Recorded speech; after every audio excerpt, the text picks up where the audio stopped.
Assalamu alaikum and welcome to an exclusive interview with the Islam channel, Sheikh Hamza Yusuf. He was in the UK recently on the launch of his new book called The Creed of Imam Al Tahawi, which is a book that is recently available in the UK. And the Islam channel was able to catch up with him for an exclusive interview. Assalamu alaikum, Sheikh Hamza. Alaikum assalam. How are you doing? I'm doing well. Thank you very much for taking time out for your very busy schedule. I know it's not easy to get hold of you sometimes, but you're here in the UK specifically here to launch your new book, as I mentioned, The Creed of Imam Al Tahawi. Now, the word creed is an unusual word. It's not a word that is usually used in common language. And in Arabic, I believe it means aqidah. Aqidah. So could you explain what is aqidah and why is it so significant for a book to come out? Creed, it's from a Latin word credo, which is what somebody believes. Credo, I believe. So the creed is what you believe. Aqidah is also, it comes from an Arabic word aqada, which actually means to bind something. So it's the idea of it's what you're bound to.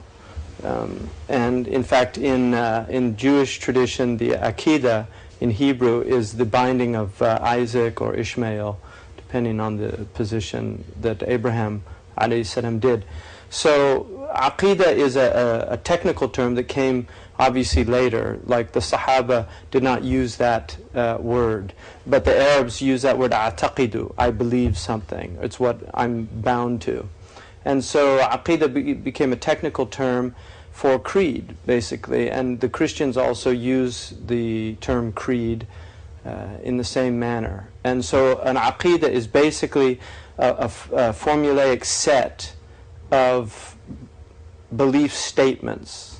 And in the early period of Islam, obviously the Prophet ﷺ, when he was asked in the famous hadith of Jibreel ﷺ, the Prophet ﷺ was asked, what is Iman? And he gave the 6.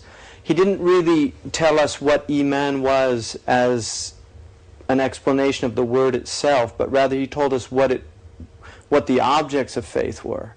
So instead of identifying faith, because faith was something the Arabs knew what Iman was, so he said Iman is to believe, and tu'min billahi wa malaikatihi wa kutubihi wa rusulihi, that you believe in these 6 articles of faith. So historically the Muslims understood Iman to be these objects of faith, but as Islam spread and moved in, particularly into the Levant, Sham, the Byzantine world, they were confronted with Greek and Jewish theologians, and suddenly there were questions arising that hadn't arisen before.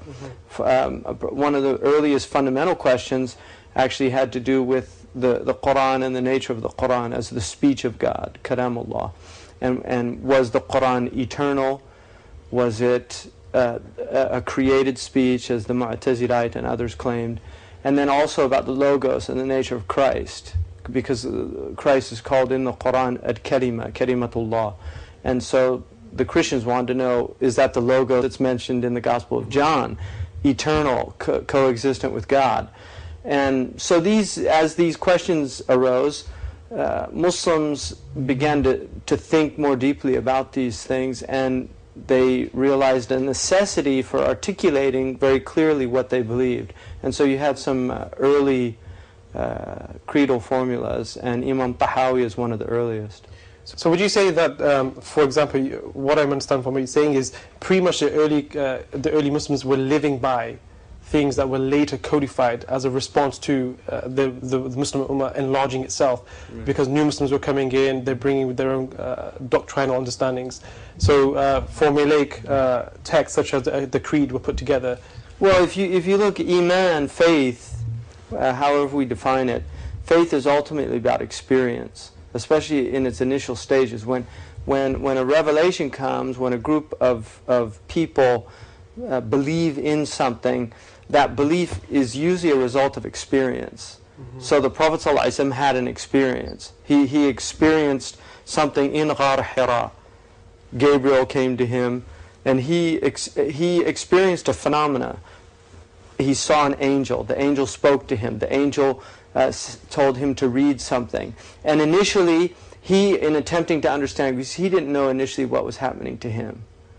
I mean, we couldn't even imagine that experience. But he did not know initially what was happening to him. He was trying to understand it. And what's interesting in Christianity, they have a tradition of what's called discernment. And one of the things in the Catholic tradition is the difference between a true divine experience and a demonic experience. In the way they discern the two is that with divine experiences there's always an initial contraction and expansion comes later. With a demonic experience there's an expansion and then contraction comes later. So that's actually the Christians, pre-Islamic Christians understood that experience that the Prophet ﷺ went through. Why he had that initial contraction, because that was actually a divine experience. I mean, that's in the pre-Islamic Christian understanding of supernatural experiences. Because when a demon comes, when some kind of demonic experience, people feel initially very elated. And the Prophet felt the opposite. He felt very constricted. And then in realizing that this was indeed, as Waraqa ibn Nawfal told him, Khadija's cousin, when they went to him and said, this is the namus, which is the nomos, in Greek is the law. It's the sacred law that's come down, that came to Moses before you. So he had this experience. And then if you look at the essential statement of creed in Islam, it's Ashhadu an la ilaha illallah wa ashhadu anna Muhammad Rasulullah, that I witness. Now, just the fact that mushahada is how we articulate our belief, that I'm witnessing. Now you can say it's a testimony, like you have a testimony in court, but the reality of it is it's actually a recognition of something about the world, and that is that behind the world is unity. That everything that we see in the phenomenal world, everything that we see outwardly, is actually the result of al-wahid, the one, which is Allah, God. So that experience and recognition of the essential unity that is behind creation, that creation comes from a unified source, and that unified source is God. How do we articulate that? How do we express that in language? That's where all the problems begin, because language is problematic. Language, revelation, when we use words, like if I say to you, I believe in God.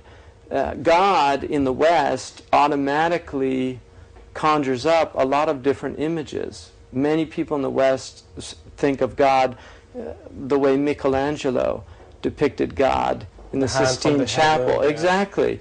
An old man with a beard. I mean, these are major problems because the words already have connotations. They connote things. But what does God mean? I mean, what does it really mean? And that's where creed comes in, is to express it. So for instance, the Muslim theologians define God very specifically.